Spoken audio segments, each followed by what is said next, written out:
Late afternoon light spills across a busy city street like honey. Cars hiss past.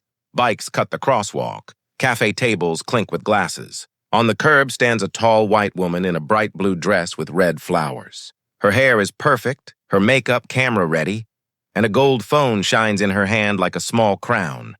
Online, she's a lifestyle influencer, famous for day-in-my-life vlogs and perfectly planned moments. She lifts her phone to record. A laugh, a tossed wave, a pose angled toward the sun. Beside her, holding a crumpled napkin, stands a little black girl in a red dress, 4 years old, big brown eyes, small hands searching for a bigger one. Her name is Zadie. She whispers, "Mama, can we go home?" The woman doesn't look down. "1 sec, sweetheart," she sings to her followers, not to the child. "We're about to cross, and oh my gosh, this light, this city." The walk signal flashes. A cyclist rings a bell and glides past. The woman steps off the curb without checking Zadie's grip. Zadie stays frozen. The city is loud. The street smells like hot rubber and smoke and sugar. A bus exhales. Zadie flinches. She doesn't move. The woman stops in the middle of the crosswalk, glances back, and sighs for the camera. "See what I deal with?" "She's so dramatic," she says, smiling like it's a joke the internet will love. Impatient horns pop like small fireworks. A black car turns faster than it should. She waves it off with the dismissive flick she uses on rude comments. "Zadie, let's go." "Don't embarrass me," she says, sharper now. She gestures left, then, still talking to the phone, walks farther into the lane, as if the white paint is a runway built just for her. Zadie shakes her head. The ground feels tilted. She is not crying. She is making the small, fast breaths that come before tears. A cyclist swerves, mutters, and the word, "Watch it," flies past like a stone. The child takes one tiny step off the curb and then stops again. Her dress flutters. The light changes yellow. The woman looks from the child to the phone, from the phone to the cars, and frustration pinches her pretty face. "Fine," she says, loud enough for strangers.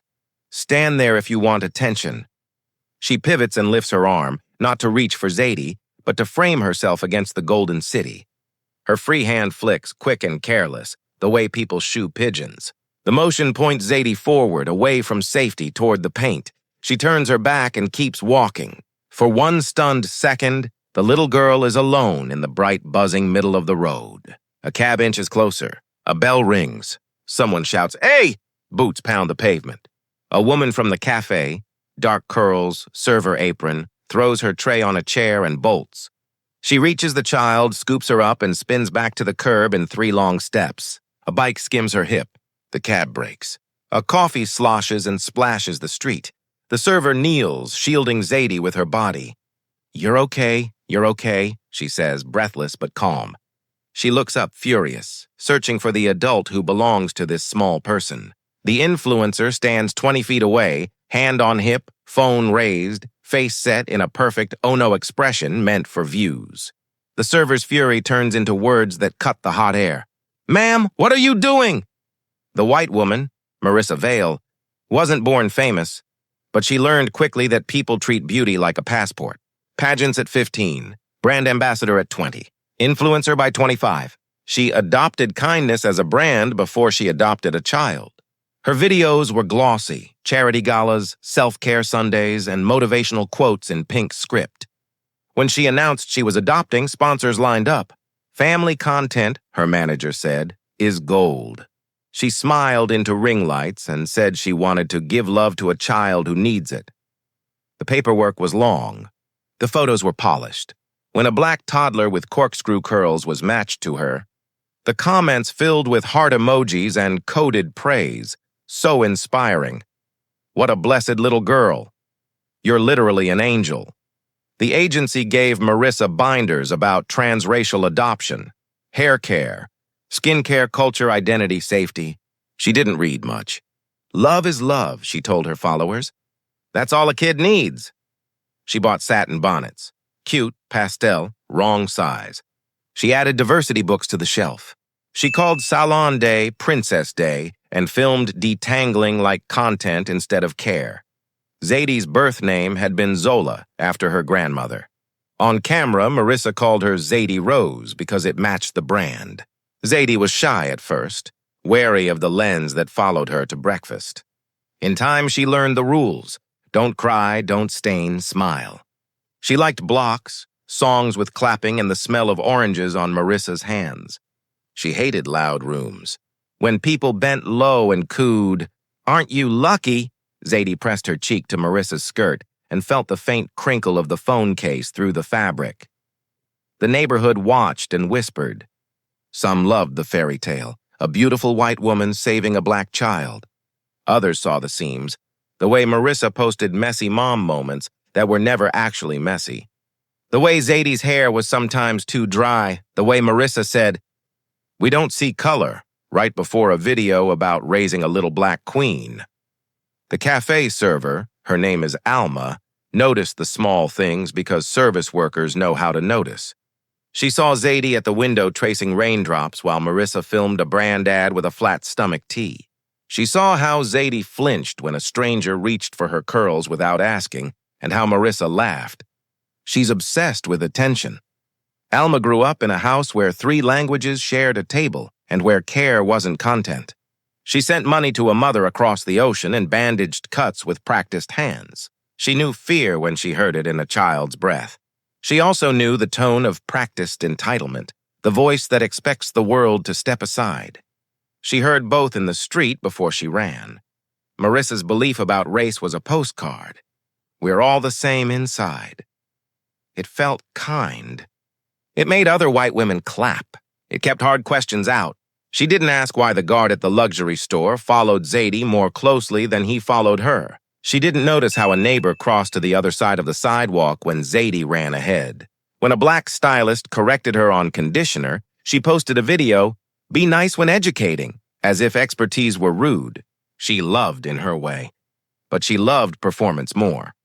The day of the street, she had planned a city day vlog, a market, a mural, a surprise cafe review already agreed upon with the PR email. Zadie had napped in the cab and woken up in the loud, bright street with a stomach full of jitters.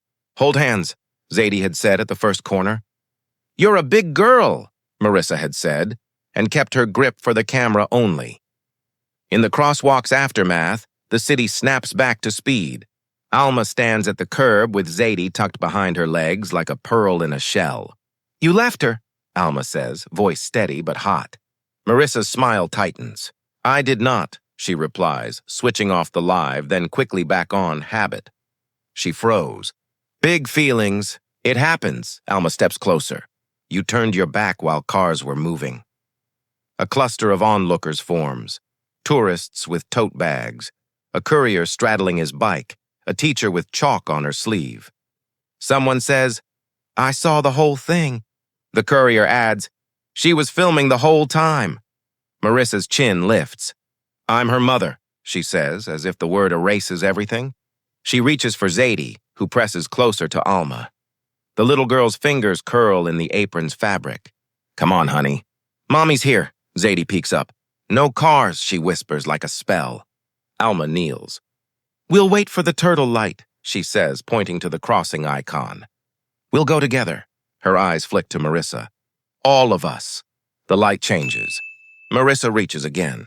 "She's fine," she announces to the gathering judgment. She likes to be dramatic. "Don't you, baby?" Racism slinks into moments like this in soft clothes. It's in the woman nearby who whispers, "Where is that child's real mother?" It's in the man who mutters, "Some people shouldn't be allowed to adopt." Both look at Zadie as problem or prop, not a person. Alma hears them and says, without turning, "The child is not the problem." Marissa laughs a little too loud. "People love to judge moms," she says to her camera, painting herself the victim. "Women tearing women down." Alma stands still between Zadie and the street. "No," she answers, looking straight at Marissa. "We judge danger." Zadie tugs Alma's apron. "Water?" she whispers. Alma points toward the cafe. "1 minute," she tells Marissa. "She needs a drink in a chair." "And quiet," Marissa bristles. "She needs to learn to behave." "She needs you to be the calm," Alma says. Not the camera. A transit officer wanders over, having caught the edge of the crowd. "Everything okay here?" he asks, neutral tone, open hands. The courier speaks first. She left the kid in the lane. Marissa blanches. That is not what happened. She's calculating headlines, hashtags, brand partners, a PR call with clarify the narrative. The officer crouches to Zadie's height. Hey, kiddo. You good? Zadie nods, thumb sneaking toward her mouth, then stops as if remembering rules. Alma says, we're going to sit inside for 2 minutes. Then we'll cross together. She looks at Marissa again. Join us! Marissa hesitates. The crowd is a mirror now. She hates mirrors she can't control. But she also knows which way the wind is blowing. Of course, she says, and follows into the cafe. The cafe swallows the street noise. Cool air, low voices. The manager brings water and a small apple juice without asking for money. Zadie sips and unwinds by inches. Alma sits beside her, not across, so the child doesn't have to choose between eyes and exit. Marissa perches opposite, phone face down, leg bouncing. Thank you, Marissa says, words stiff. We're fine now. We weren't, Alma answers. That's the point, Marissa folds her arms. I know my child. Knowing is not the same as noticing, Alma says gently. She told you she was scared. She froze. Your job in that moment was to be her wall, not her witness, Marissa's cheeks color. You don't know our life, Alma nods. Right. I know what I saw. A small child alone in moving traffic while her adult filmed a brand. A beat. Also, her hair needs moisture. It is not a dig. It is practical care. Instinctively, Marissa touches Zadie's curls.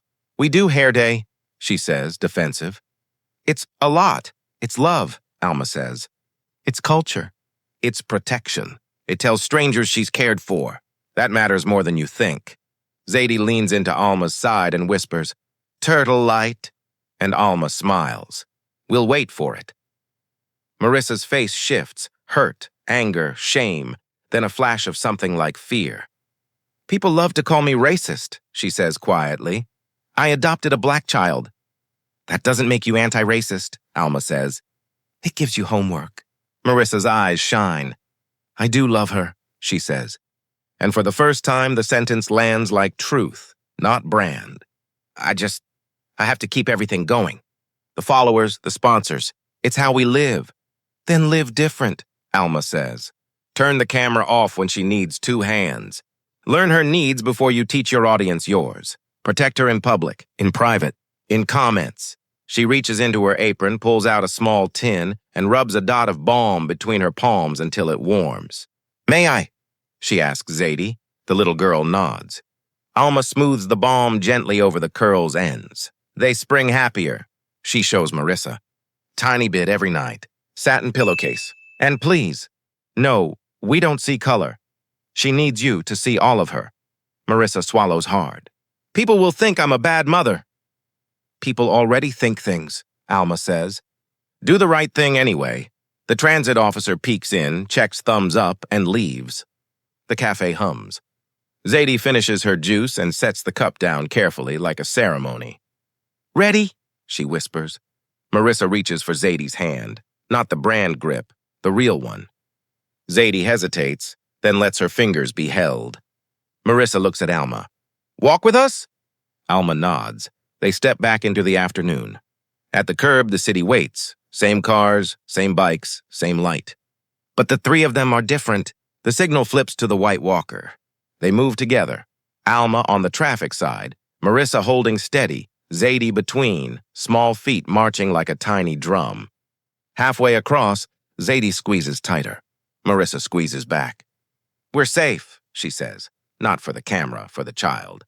On the opposite curb, Zadie releases a breath she'd been holding since the first scene. She looks up at Marissa. Can we go home? Marissa nods. Yes, she looks at Alma. Thank you, she says, and means the big kind. Can I buy you a coffee?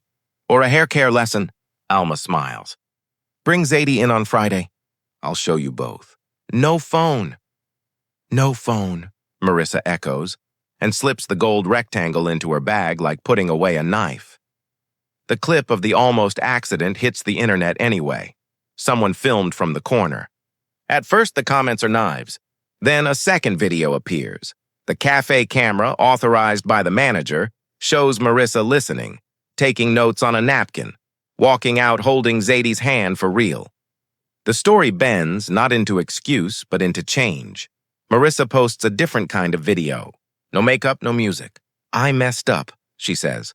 I left my child exposed in a street because I cared more about a camera than her safety. That is on me. I'm learning about transracial adoption, hair, skin, history, safety. I'm asking for help from people who know. I'm turning the phone off more. Please don't film kids without consent. Please don't touch black children's hair. And if you ever see danger, be an Alma. She deletes old captions that called Zadie lucky. She turns off comments on Zadie's face. She starts a parent circle, led by black therapists and adoptive parents, that meets in her living room without a single selfie. A month later, Zadie's curls are juicy and happy under a tiny satin bonnet that fits. There are fewer staged princess days, more ordinary days, puddles, crayons, noodles. When strangers reach for Zadie's hair, Marissa steps between and says, "Please don't touch her." When brand deals demand daily family posts, she says no. Some money leaves, peace moves in. Zadie learns the turtle light game and the sound of her mother's phone clicking off. She starts a new habit. When a room is too loud, she says, "I need quiet." And a quiet actually arrives. She still loves blocks, songs with clapping, and now almond oil. On Friday afternoons, she and Marissa stop at Alma's cafe for juice and a hello. Alma shows Marissa how to part gently, how to moisturize, how to wrap at night. They talk about books with kids who look like Zadie. They build a shelf. The city forgets. The internet moves on. But the corner remembers because corners do. Some afternoons, Alma catches sight of them at the crosswalk. Marissa crouched low, eye level, checking the signal together. Zadie stomping across with the fierce dignity of a small person who knows she is held. The first time Alma sees it, she feels the jolt of relief you get when a story chooses a better next page. Marissa keeps saying the sentence that changed her.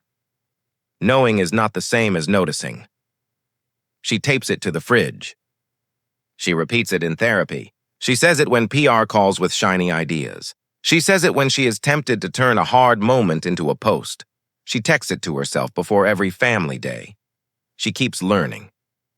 She keeps messing up smaller. She keeps fixing faster. On a quiet evening, Zadie curls in her lap with a book about a girl whose hair reaches the sky. "That's me," Zadie says. "Yes," Marissa says softly. "That's you." Zadie runs a finger over the picture. "And that's you," she adds, pointing to the page where a mom is learning, clumsy but trying. Marissa laughs, a little broken, a lot new. "I hope so," she says. The next time a car honks and a bike bell rings and the city rushes, they don't. They wait for the turtle light. They cross together. 2 hands, 1 heartbeat, no camera. If you'd seen that little girl alone in the lane, would you film or step in like Alma? If you're raising a child across race, are you doing the homework, hair, skin, history, safety, or hiding behind love is enough? This week, choose one action. Turn your phone off during kid time, learn a new care skill, or step between a stranger's hand and a child's hair. Perfection is content. Protection is love. Choose protection.